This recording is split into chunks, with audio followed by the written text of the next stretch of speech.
something that's twice as big. Let's turn it up. Let's seriously turn it up, because I look at the entrance in this room. I mean, we broke a record. We did. 137 entrants in singles. Singles. That's crazy. That's absolutely crazy. With 46 teams, I believe. Insane. Insane. Just totally insane. Y'all turned up in numbers. You guys turned up in full force. And we want to give you guys at home some of the best Smash you're going to be seeing today. So let's go ahead. It's losers quarters of teams. Let's do this. Let's get into it. So we have SS Awestin, Y.b.M versus Zet Esports, Cosmos, and SWG JaySon. Yeah. On the far, these are all, for the most part, familiar faces that we're used to seeing in top 8s here at Shockwaves. But we're seeing some fun picks here. We get to see Y.b.M's Ryu. Now, we don't get to see that a ton. Well, the last time he was at Shockwave, he did bust it out, and I believe he took 3rd place. He had a tough time dealing with Bayonetta. Correct. And that proved to be his downfall, just not understanding that matchup. So whenever I look at this, what's on screen right now, I'm noticing Corrin, and I want to see how Y.b.M will be dealing with a character as unique as Corrin. I mean, the problem that comes into play immediately is the disjoint. Not to mention that Dragonlance is a really good poke, and Ryu has difficulties hitting from that range. That's pretty far out, not to mention he has to deal with the disjoint as well. So Ryu can do some good things when it comes to zoning. And the up tilts that we used to see working might not work on Fox because he's a hard fast faller. But on semi-fast fallers, potentially, like Corrin, we could be seeing those up tilt, DP shenanigans. Let's see what we can expect from this game. Right now on stage, right, we're noticing, ooh, brilliant play from Cosmos. He understood that instead of laser focusing on Y.b.M, just take him off stage and then focus on the 2v1 on Awestin. I want to see who they're going to be going for first, where they want to just take out that terror that is Awestin, or if they maybe want to just start overwhelming Y.b.M. So far, this game is pretty fluid, but it will be Awestin losing the first stock. And Y.b.M looks like he's soon to follow. There's the back air. Fantastic finish by Cosmos. Now, from here, you will look at Cosmos, and he's going to try to move in here and try to poke safely with those nairs. Really abuse that disjoint. Awestin, though, dropping from the platform and coming with the fair. That has a disjoint on it as well. Y.b.M, that aerial will close out one stock. Awestin hoping to follow suit. He has Cosmos offstage, but Cosmos skewering him as he makes it back on. JaySon in center right now with some pressure, gets a bit of it off of him, only to fall into the clutches of Awestin again. Awestin's been doing a great job of spacing out those back airs. He's using his forehead real good and taking him up all to these new heights. Now, he has to be careful in these situations because Awestin can go out there, dare. This man has shown his fearlessness not once, not twice, but throughout this entire year. I am loving the awareness from a spacing standpoint that we're seeing from Cosmos. Just noticing how many times he's able to get these max range attacks. It's fantastic. He really has just great understanding of his character, all the ranges, and how they really interact with those of his opponents. There's the up throw from JaySon, but Awestin, great job saying, you don't get to follow up, homie. We're not going to let you get those for free. And look at this, the tag team, both of them trying to see if they can occupy space on Awestin, but Y.b.M coming in there, quickly disrupting everything, but the tables turn very fast between those teams, especially at these higher percentages with rage involved. What we're seeing, Nebs, is something that you alluded to at the very beginning, how Cosmos has so much range, and against these characters that I feel are a bit stubbier, that need to get in close, he's going to be having a great time whenever it comes to spacing them out. Wow, what? It looked like he went for a Dragon Fang shot, and Awestin just did not care, goes right through it with that PK Thunder 2. Right now, JaySon cornered, and it's going to be red with temporary center stage control. JaySon making a big play and actually giving the handoff now. Cosmos putting another one on the board, and things are looking very bad right now in losers quarters. Y.b.M made a big mistake, which was he dropped down with focus, but dashed out of it. The point of focus is that it's there to absorb an immediate attack, and then you dash out of it to gain the mobility and gain some sort of positioning. Oh my goodness, whiffing a DP here. The big thing that you have to keep in mind is that Ryu is the kill power between his team, between his Shoryuken, between his zoning, between his abilities to confirm into big kills. He can make those hard reads and threaten platforms directly above him, and the characters immediately in front of him. Awestin showing that he's got plenty of KO potential as well. Finds the Nair and puts JaySon out of life. Now it's a 2v1 situation. I didn't even realize it was last stock. It's such a tough spot being above these two guys who have these projectiles. And Ryu has these great up airs and these up tilts. His hard up tilt also are very strong as well. Right now, interesting. No, I imagine that they're looking for a forward smash or potentially just something raw.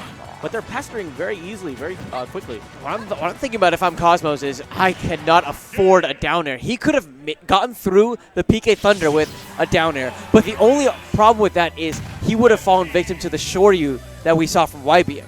So with that in mind, even though Corrin versus Ness is in a lot of people's minds very heavily favored in favor of Corrin because of how she just specifically how she outranges such a stubby character. Because it was a 2v1 and because Y.b.M had that Ryu with that Shoryu available, that option and a lot of the options to just get down safely were taken off of the table. Man, so the question is what adjustments are we looking to see? Towards the end, it just felt like they started picking up tempo. Yeah, I think like the big thing honestly was that it felt like Cosmos was the playmaker for that team, whereas at the end you were absolutely right. Y.b.M and Awestin both stepped it out. They both started getting on the board. They both started making big plays. And I just want to see more from JaySon, really. I know he has what's in him. I need to see him start to really have that awareness, that uniqueness that can swing things around for this team. I think the big problem was JaySon didn't get a ton of kills. It felt like...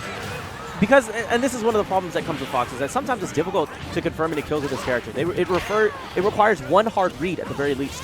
Commonly, you're used to seeing Foxes do dash up smash. But JaySon did a good job of continuing to play support, hold his stocks, and even there, look, forward smash, and he's still not dead yet. I think that maybe JaySon wants to switch things over to a hit-and-run sort of style, just get a little bit of damage, because Cosmos is so good at confirming kills. I mean, in the opening seconds of this match, he forces Awestin off stage and then proceeds to counter, but Y.b.M slamming JaySon straight to the bottom right. That was disgusting. Someone's watching Space Jam. Yeah. Someone's auditioning and saying, I can do better than LeBron. Get this dude out. Look at that sandwich that they had going on with JaySon, just trapped between Y.b.M and Awestin. Oh, his shield broke him! Where's your full punish? What do you got for me? Ooh, full feet. Is that going to kill? No. Fox has a phenomenal recovery. He's going to be able to come back here. JaySon still getting pestered. He's still fine. But there's exactly what we're talking about. That moment where you have Cosmos saying, you know what? All eyes right now on my teammate. This is the perfect time for me to come in and disrupt everything. JaySon had eyes on his teammate as well. Had to take a second. Instead of going for that full punish on Y.b.M, Y.b.M taking the moment and taking the stock with it. JaySon at 1 now. And keep in mind, because this is losers quarters, this is a best of 3. So Blue right now, they need to make those big plays, Nebs. Ooh, I like the aggression. Here's the follow-ups. Even there, as Y.b.M's getting pushed up here, he's still saying, I have an opportunity to chase down JaySon. I want to put some hands on him. You can sense the aggression. Awestin keeping it real. Here's the thing that's great with Awestin is that he knows where to be. He knows how to pressure safely. He hasn't been taking a ton of risks.